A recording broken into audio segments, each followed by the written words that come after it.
আমরা এখন যাচ্ছি সরাসরি বাসায় যায় কথা বলবো। এক ভাইকে এখানে পেয়েছি, তো ভাইকে আমরা জিজ্ঞাসা করবো, আপনি দেখলাম একটা আশা শিক্ষা কর্মসূচি দেওয়া হয়েছে, তো আপনি কি এটা জানেন? আসসালামু আলাইকুম। ওয়ালাইকুম সালাম। যে সম্বন্ধে আমি অবগত আছি, আমাদের বাড়িতে আশা কার্যক্রম চলে। তো আপনার ছেলে বা ভাতিজা এখানে কেউ পড়ে? হ্যাঁ, আমার মেয়ে পড়ে, নাম নুসরাত জাহান। তো আপনার কোন ক্লাসে পড়ে আপনার মেয়ে? 1-এ পড়ে। মানে তো এই যে আপনাদের গ্রামে যে আশা শিক্ষা কর্মসূচি দেওয়া হয়েছে, তো এটার প্রতি আপনার কি চাওয়া, কি পাওয়া, কি অনুপ্রেরণা, এটা যদি একটু বলতেন। হ্যাঁ, আমরা জানি যে আশা কার্যক্রম প্রায় সারা বাংলাদেশে ছড়িয়ে ছিটিয়ে রয়েছে। আমরা চাই আশা স্কুলের মাধ্যমে যেন সারা বাংলাদেশে শিক্ষার কার্যক্রম আরো উন্নতি অগ্রগতি হয়, এটি আমাদের প্রত্যাশা।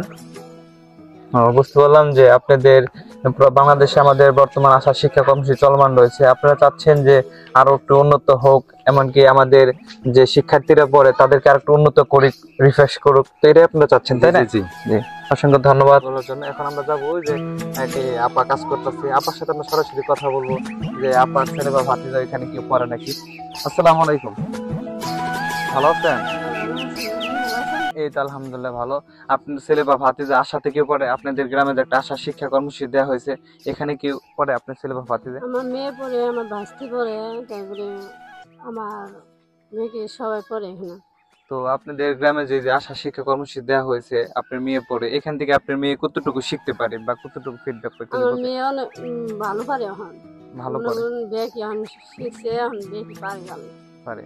তো আপনাদের এই যে যে টিচার রয়েছে, যে টিচার আপনাদের ছেলে মেয়েদেরকে শেখাচ্ছে, টিচারের প্রতি কি অভিযোগ আপনাদের, এটা যদি একটু বলতেন।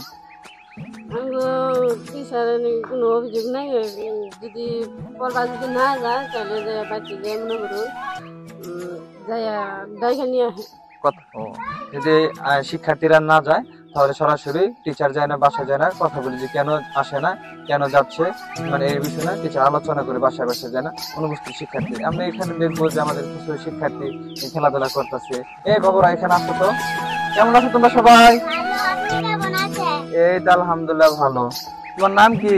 মুক্তি। মুক্তি। কোন ক্লাসে পড়ো? 1-এ। 1-এ। তোমরা কোন শিক্ষা কর্মসূচিতে পড়ো? আশা শিক্ষা কর্মসূচি না? তো তোমার নাম কি? সৈরভ। সৌরভ। সৌরভ কোন ক্লাসে পড়ো? 1-এ। তোমার নাম কি? রামেশ্বর জান্নাত। কোন ক্লাসে পড়ো? 1-এ। 1-এ। তুমি কোন শিক্ষা কর্মসূচিতে পড়ো? আশা শিক্ষা কর্মসূচি। আচ্ছা, অসংখ্য ধন্যবাদ। তো আমি এই দিকে একটু কথা বলবো। তো এই যে এক আপা তার ছেলেকে খাওয়াচ্ছে, তো আপনার সাথে একটু কথা বলতে পারি? ওয়ালাইকুম সালাম, ভালো আছেন? এই তো আলহামদুলিল্লাহ। আপনাদের গ্রামে একটা আশা শিক্ষা কর্মসূচি দেওয়া হয়েছে, এটা কি জানেন? তো আপনার ছেলে বা ভাতিজা এরকম কি পড়ে? ও, আপনার সন্তানের নাম কি? হাসিবুল ইসলাম। কোন ক্লাসে পড়ে? নার্সারি।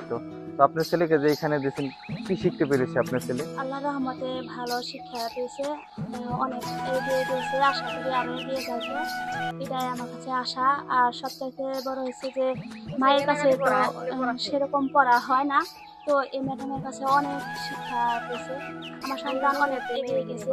আপনাদেরও একটা বলার কথা যে আপনারা যা করবেন ওনারা যেন এগিয়ে যেতে পারে। হ্যাঁ, এটাই অসংখ্য ধন্যবাদ অনেক সুন্দরের জন্য। আমরা এই আপার কাছ থেকে শুনবো যে আশার প্রতি আপনাদের বা এই টিচারের প্রতি কতটুকু আপনারা পারদর্শী বা আপনারা। অনেক অনেক ভালো। আমার ছেলে এন থেকে মনে করেন লেখাপড়া পড়াই ভালোই শিখে গেছে, আর বাড়ির কাছে আঙ্গনে স্কুলটা দিয়ে অনেক ভালো সুবিধা হয়েছে, মানে পড়া ভালোই পারে, মোটামুটি ভালোই পারতেছে, শিখছে, আরো শিখবো, ভালোই পারতেছে। অসংখ্য ধন্যবাদ। তো আমরা এই দিক দিয়ে একটু কথা বলবো। তোমার নাম কি? আমার নাম সাবিত হাসান। সাবিত হাসান। কোন ক্লাসে পড়ো? ক্লাস 5। ক্লাস 5-এ। তুমি কোন স্কুলে পড়ো? আশা শিক্ষা কর্মসূচি। আচ্ছা, তো তুমি আশাতে পড়ে তুমি কি শিখতে পেরেছো? আমি আশাতে পড়ে হাতে লেখা ভালো করতে পেরেছি, ইংলিশ রিডিং করতে পারি, বাংলা রিডিং করতে পারি। তুমি কি সঠিক সময় শিক্ষা কেন্দ্রে আসো? জি। জি, তাই না? তো তোমার ম্যাডাম কি সুন্দরভাবে পড়ে তোমাকে? জি, খুব সুন্দরভাবে পড়ায়। অসংখ্য ধন্যবাদ শামীমকে। তো আমরা আজকে অনেক কথা শুনতে পারলাম, অনেক বিষয় আমরা আলোচনা করতে পারলাম, অভিভাবকদের সাথে সরাসরি ফিডব্যাক নিলাম তাদের কাছ থেকে, তাদের মতটা কি, তাদের কি অনুপ্রেরণা, এটাই আমরা একটু জাস্টিফাই করে আমরা সরাসরি বাসায় এসে কথা বললাম গার্ডিয়ানদের সাথে। অসংখ্য ধন্যবাদ, সবাই ভালো থাকবেন, সুস্থ থাকবেন। আমি এখানে শেষ করছি। আসসালামু আলাইকুম।